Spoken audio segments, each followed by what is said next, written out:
In the poem Sonnet in Primary Colors, Rita Dove depicts Frida Kahlo, a communist, feminist, and Mexican painter, in a very respectful and commending manner. Through her emotional depiction of Frida Kahlo and her use of some literary elements, the reader can better understand the painting's meaning and what Frida put into the self-portrait.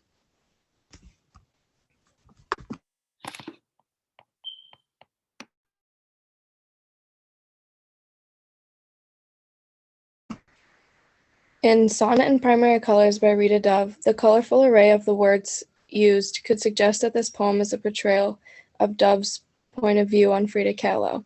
The numerous examples of imagery and metaphors that are used in the sonnet express adoration towards Frida Kahlo. Lovely Frida, erect among parrots, in the stern petticoats of the peasant, who painted herself a present. The use of the words erect and peasant show how, despite the fact that Frida is a peasant, she stands out and is worthy of being balanced next to her value of parrots. While her clothes and appearance are being contrasted with colorful, smart, and impressive birds, she is making it clear that she is more than just what is on the outside, and that she has more to offer than it looks. The words used to describe Frida's unibrow, one black wing perched over her eyes, shows how her unibrow is not viewed as ugly and shouldn't represent poverty, but rather represent something beautiful and reflect her confidence. At the end of the second stanza, her unibrow is described as immutable or not able to be changed. This word continues to carry the portrayal of beauty despite being impoverished. Word order is very prominent throughout the first stanza of this sonnet.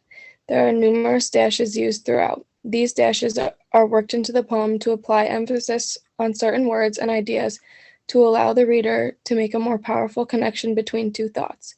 By doing this, the reader is able to think of the different ideas at different levels. An example of the use of these dashes can be shown through lines 5 through 7. Dove says, "Wildflowers entwining the plaster corset her spine resides in, that flaming pillar, this priestess in the romance of mirrors." This line shows how hard she works to ensure people see her self-expressionism in her paintings. It is meant for the reader to understand that the mentioning of her spine is supposed to represent her dedication in the romance of mirrors, or her self-portraits. The words in the first stanza are more a description of her artwork. However, once the reader gets into the second stanza, they realize it is now more about her life.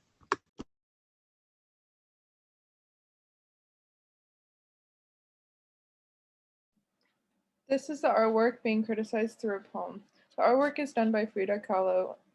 The self-portrait places herself, with her pets, a monkey and a parrot, in expensive clothes.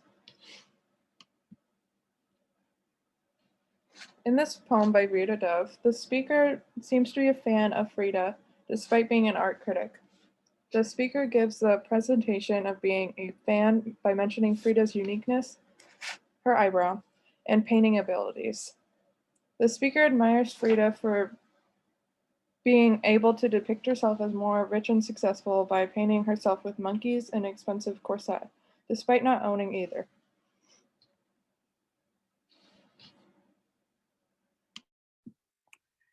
The tone of this poem is strong admiration. Throughout the stanzas, the readers are able to see the amount of respect the author Rita Dove has for Frida Kahlo's unsuppressed passion for her art while going through her physical and emotional pain at the same time.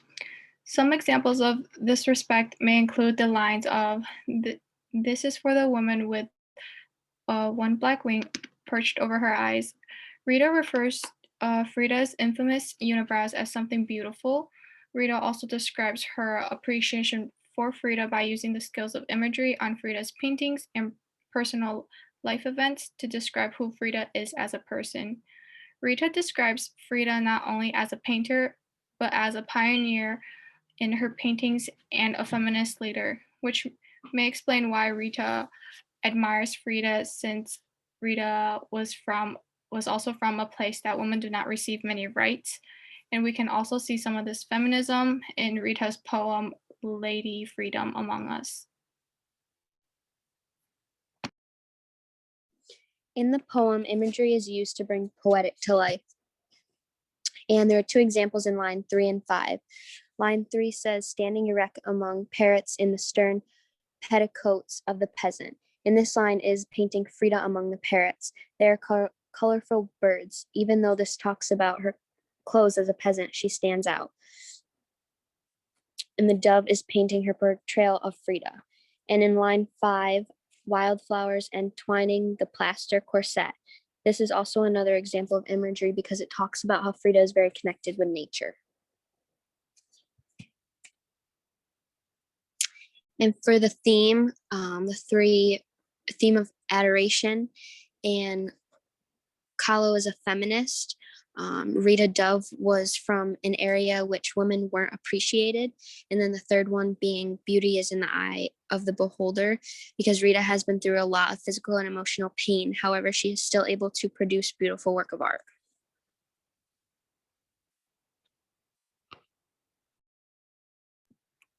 Okay, so for the figures of speech within this poem, we have some examples of it. We have personification, metaphor, and simile.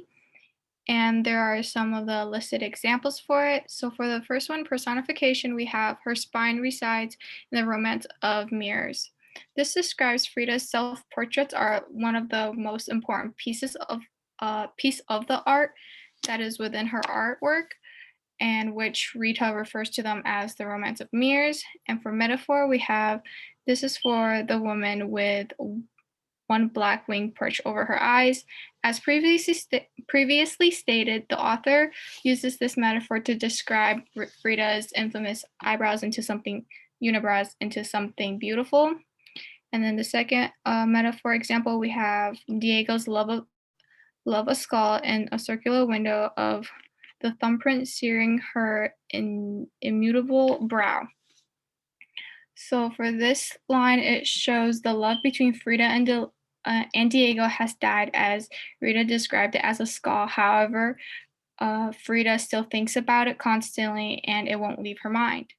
And the last one, we have the simile, and the example is a rose to her easel and 100 dogs panting like children along the graveled walks of the garden.